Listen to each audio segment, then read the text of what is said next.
I've got about apparently 5 or 6 minutes to say the most useful things I can think of. I'm going to do my best. 3 items. I think I'll go with 4, and I'll try. I think these are pretty important ones.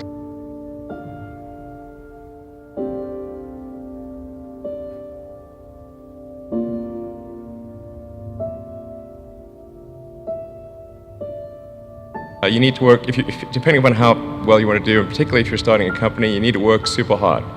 So what does super hard mean? Well, when my brother and I were starting our first company, instead of getting an apartment, we just rented a small office and we slept on the couch. And we showered at the YMCA, and we're so hard up we had just one computer. So the website was up during the day, and I was coding at night. 7 days a week, all the time. Work hard, like, every waking hour, particularly if you're starting a company. And if you do simple math, say like, okay, if somebody else is working 50 hours and you're working 100, you'll get twice as much done in the course of a year as the other company.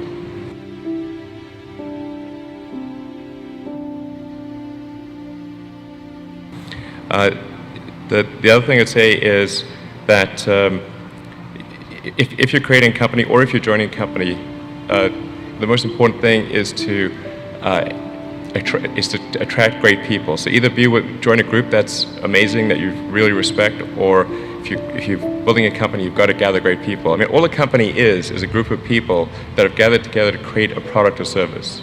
And so depending upon how talented and hardworking that group is, and the degree to which they are focused cohesively in a good direction, that will determine the success of the company.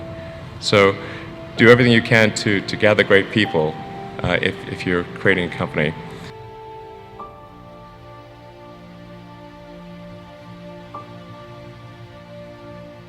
I'd say focus on signal over noise. A lot of companies get confused. They spend money on things that don't actually make the product better. So, for example, at Tesla, we've never spent any money on advertising. We put all of the money into R&D and manufacturing and design to try to make the car as good as possible. I think that's the way to go. So, for any given company, just can keep thinking about, are these efforts that people are expending, are they resulting in a better product or service? And if they're not, stop those efforts.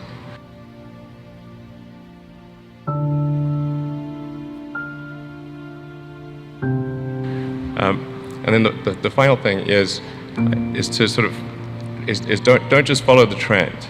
So you may have heard me say that it's good to think in terms of the physics approach of first principles, which is, rather than reasoning by analogy, you boil things down to the most fundamental truths you can imagine, and you reason up from there. And this is a good way to figure out if something really makes sense, or if it's just what everybody else is doing. It's hard to think that way. You can't think that way about everything. It takes a lot of effort. But if you're trying to do something new, it's the best way to think. And that framework was developed by physicists to figure out counterintuitive things like quantum mechanics. So it's really a powerful method.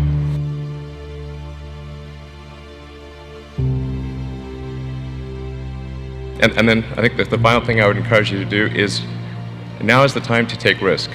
But as you get older, your obligations increase. So and once you have a family, you start taking risk not just for yourself, but for your family as well. It gets much harder to do things that might not work out.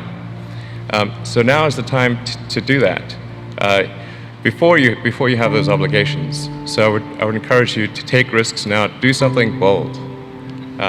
You won't regret it.